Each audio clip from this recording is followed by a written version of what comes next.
बिस्मिल्लाहिर्रहमानिर्रहीम। प्यारे दोस्तों, अस्सलाम वालेकुम रहमतुल्लाहि व बरकातुहू।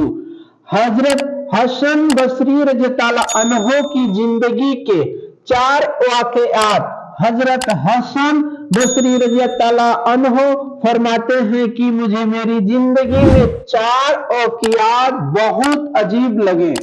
तो लोगों ने पूछा, हजरत वह कौन से वाक़यात हैं? आपने फरमाया, नंबर 1, पहला वाक़या, हजरत हसन बसरी रज़ियल्लाहु अन्हु ने एक नौजवान के हाथ में चिराग था। तो मैंने नौजवान से सवाल किया कि ये रोशनी कहां से आई? तो जैसे ही मैंने ये पूछा कि ये रोशनी कहां से आई, तो उस नौजवान ने फौरन फूंक मारकर चिराग बुझा दिया और कहने लगा, हजरत जहां चली गई वहीं से आई थी। फरमाया कि मैं उस नौजवान की हाजिर जवाबी पर आज तक हैरान हूं। नंबर 2, दूसरा वाकया, हजरत हसन बसरी रज़ियल्लाहु अन्हु एक बार 10-12 साल की एक लड़की आ रही थी। उसकी बात ने मुझे हैरान कर दिया। बारिश हुई थी, मैंने मस्जिद जा रहा था और वह बाजार से कोई चीज लेकर आ रही थी। जब जरा मेरे करीब आई तो मैंने कहा कि बच्ची जरा संभल कर कदम उठाना, कहीं फिसल न जाना।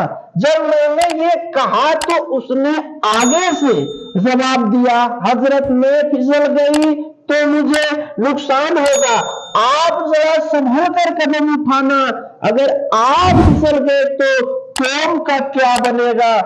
कहने लगे, उस लड़की की बात मुझे आज तक याद है। उस लड़की ने कहा था कि आप संभल कर कदम उठाना, अगर आप फिसल गए तो कौम का क्या बनेगा। नंबर 3, तीसरा वाकया, हजरत हसन बसरी रज़ियल्लाहु अन्हु एक बार मैंने एक हिजड़े को देखा। जब उसे पता चल गया कि मैंने उसे पहचान लिया है तो मुझसे वह कहने लगा कि मेरा राज न खोलना, अल्लाह ताला क़यामत के दिन तुम्हारे राजों पर पर्दा डालेगा।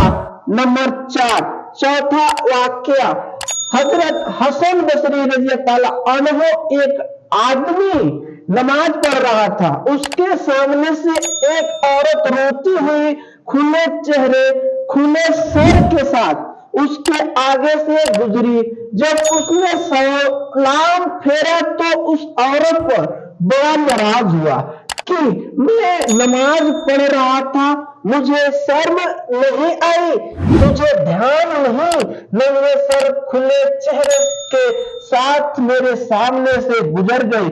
औरत ने पहले तो माफी मांगी और फिर माफी मांग कर कहने लगी, देखो मेरे मियां ने मुझे तलाक दे दी है और मैं उस वक्त गमज़दा थी, मुझे पता नहीं चला कि आप नमाज पढ़ रहे हैं या नहीं, मैं इस हालत में आपके सामने से गुजर गई। मगर मैं हैरान इस बात पर हूं कि तुम अल्लाह की मोहब्बत में कैसे गिरफ्तार हो कि खड़े हो परवरदिगार के सामने और देख मेरा चेहरा रहे हो। हसन बसरी रज़ियल्लाहु अन्हु फरमाते हैं कि उस औरत की यह बात मुझे आज तक याद है। सबक आप इससे सीखिए और वाकई हमारी नमाज का यही हाल है। नीचे की मंजिल पर अगर नमाज पढ़ रहे हो और ऊपर की मंजिल में कोई हमारा नाम ले ले तो हमें नमाज में पता चल जाता है कि हमारा नाम पुकारा गया है। हमारी नमाज की तवज्जो का ये आलम है। प्यारे दोस्तों, अगर आप लोगों को हमारी ये वीडियो पसंद आई हो और अगर आपको इस वीडियो से कुछ इल्म हासिल हुआ हो तो नीचे दिए गए सब्सक्राइब बटन को दबा के बराए मेहरबानी इस वीडियो को शेयर जरूर कर दे। शुक्रिया। फिर मिलते हैं एक नई वीडियो में, तब तक के लिए अल्लाह हाफिज।